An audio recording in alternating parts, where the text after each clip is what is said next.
Morning বন্ধুরা, আশু গল্প সবাইকে ওয়েলকাম। আজকে সবাই খুব ভালো আছেন, আমরাও ভালো আছি।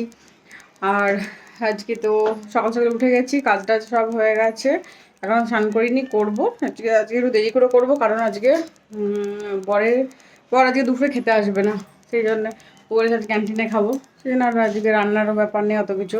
মেয়েদের রুটি খাবে, আমিও রুটি খেয়ে নেবো সেই জন্যে। আর এই ঘর দূরগুলো একটু পরিষ্কার করলাম, সব গোছাগুছি করে নিলাম।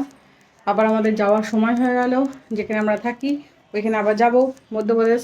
তো এখন তো এই অফিসের কাজে আসা হয়েছিল, আর 2-3 দিনের মধ্যে আমরা চলে যাবো। সব গোছাগুছি করে নিলাম, ঘরটার ঝাড় দিয়ে পরিষ্কার করে নিয়েছি। মেয়েকেও স্নান করে নিয়ে করাবো, আর সব গোছাগুছি এগুলোও সব পরিষ্কার করে নিলাম। এগুলো সব রেডি করে আজকে রান্নার তো কিছু নেই।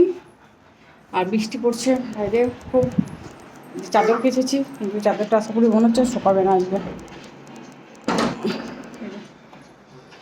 চাদরটা দেখে দিচ্ছি, বৃষ্টি পড়ছে পুরো বৃষ্টিতে। দেখি সবাই স্নান করতে যাবো, মেয়েকেও স্নান করাবো গরম জলটা করে, গিজারটা চালিয়ে আসি তারপরে যাবো। এখন চান ধান হয়ে গেছে, নিয়ে আইসক্রিম খাচ্ছে এখন, আইসক্রিম আছে। চান টান সব করে নিয়েছি, লেট করে কাজ টাজ করলাম করে। মেয়েও বক বক করছে। কি খাচ্ছ তুমি? আইসক্রিম খেতে কেমন? ভালো, টেস্টি।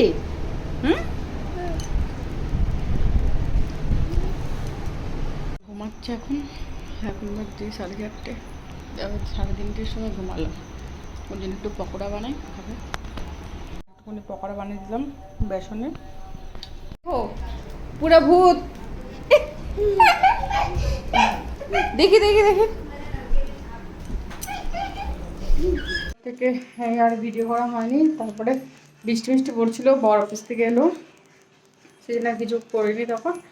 আর এখন এই খাওয়া দাওয়া হয়ে গেছে, 9:30 বাজছে। আর বর মাছ নিয়ে এসছে আজকে রাতে, সব ভেজে রেখে দিয়েছি, কালকে করবো মাছ। আর এই যে মেয়ে শুয়ে রয়েছে এখন। আর ভিডিওটা আমি এখানে শেষ করছি। হ্যাঁ, ভিডিওটা এখানে শেষ করছি। ভালো লাগলে লাইক করুন, সাবস্ক্রাইব করুন। কালকে নতুন একটা ব্লগ নিয়ে এসে টাটা। হ্যাঁ।